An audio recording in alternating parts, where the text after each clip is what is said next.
You ever been part of one of those big agile transformations that just felt off, like a slow-motion car crash you couldn't stop? Yeah, you are not alone. So many of these big initiatives fail, and today we're going to dig into exactly why. We're going to trade in our rigid blueprints for a gardener's trowel and really uncover a completely different way of thinking about how organizations change. So let's get into it. Remember this whole thing? The Ever Given getting wedged in the Suez Canal? I mean, this picture says it all, right? It's a perfect metaphor for what we're talking about. You have this single, tiny component, in the grand scheme of things, that brings a massive, complex, global system to a grinding halt. Well, organizations are just like this. They're incredibly complex systems where one little blockage can have these huge, unpredictable consequences for everybody. So where do we keep going wrong? Well, a lot of it starts with our basic approach. We treat changing an organization like we're just assembling a machine from a blueprint. We assume it's this linear path. Start at point A, follow these 10 steps, and poof, you'll arrive at point B. But an organization isn't a machine. It's a living, breathing social system full of people. And this, right here, this is the crucial diagnosis.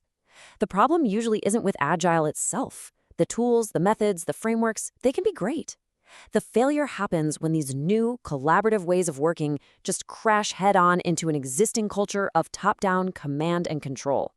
It's a fundamental misalignment of principles, a total culture clash.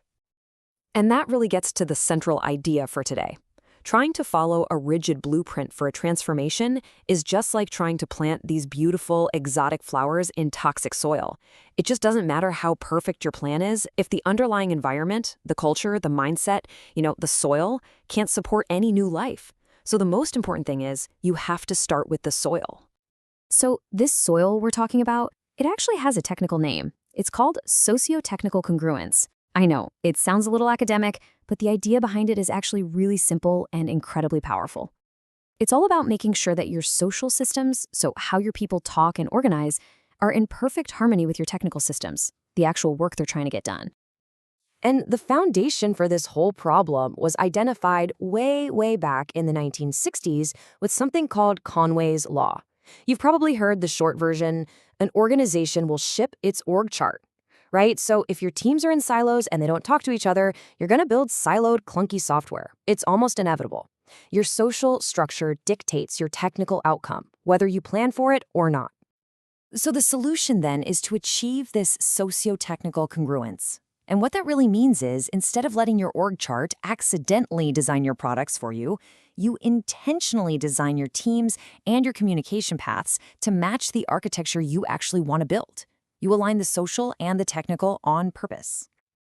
Okay, so if our organization isn't a machine, what is it? Well, it's a garden. Or to get a little more technical, it's a complex, adaptive system.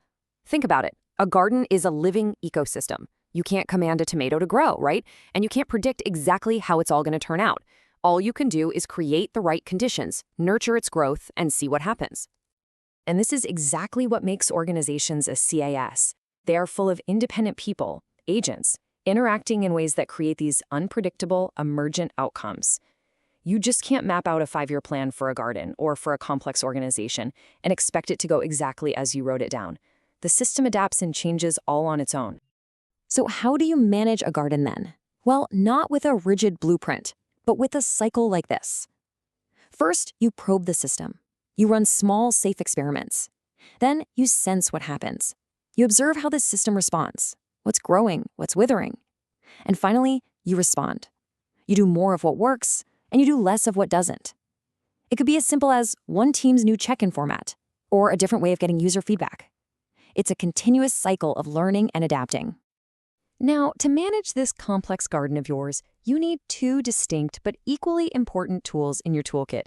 The first one is for building robustness, which is all about strength and stability. And the second one is for building resilience. That's the ability to adapt and bounce back from surprises. All right, let's break this down. First, you've got robustness. Think of this as the trellis in your garden. It provides that predictable structure, rules, stability. It's strong. Then you have resilience, and that's more like the gardener's weather sense. It's the intuition, the judgment you need to adapt to the unpredictable, like a sudden frost or a pest you aren't expecting. It's all about learning and bouncing back. And here's the crucial point. It's not one or the other. You absolutely need both. A garden with no trellis is just going to collapse into a tangled mess. But a gardener who only follows the rules on the seed packet and totally ignores the actual weather, well, they're going to end up with a bunch of dead plants. You need structure and you need adaptability. Okay, so this is all great in theory, but where do you actually start focusing your gardening efforts? Well, this simple framework gives us 4 key areas to tend to: the what, the how, the why, and the where. Well, let's take a quick look at each one. First up, the what. Honestly, this is the easy part. These are all the visible things. The tools you buy, the frameworks like Scrum or Kanban you implement, the processes you write down. This is your trellis. It's explicit, it's tangible, and it's where most failed transformations focus all of their energy, and then they stop. Next, the how. Now this is much deeper. This is your tacit knowledge, all the unwritten rules. It's the culture. It's that feeling of how things really get done around here. You can't just write this down in a manual, but it is incredibly powerful in driving what people actually do every day. This is a huge part of your garden soil. Then we have the why. This is the catalyst for everything else. This is all about leadership, and not just the CEO, but leaders at every single level. Their behaviors, the policies they create, the organizational structures they put in place, these are the signals that tell everyone else what truly matters. This is the leadership that tends the garden, providing the water and the nutrition. And finally, the where. This is the overall climate your garden exists in. Think of it as the market, your industry, even your internal company politics. Now, you can't always control the weather, but a good gardener understands it and adapts their strategy accordingly.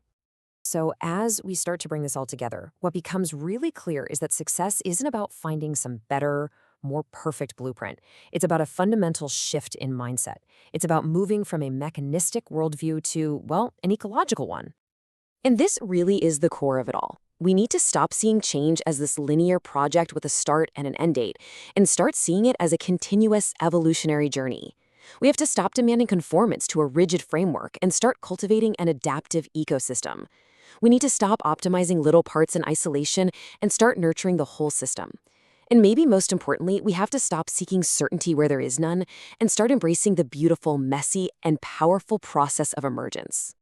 So I'll just leave you with this one question to think about. In your team, in your part of the organization, are you trying to force growth by following a rigid blueprint?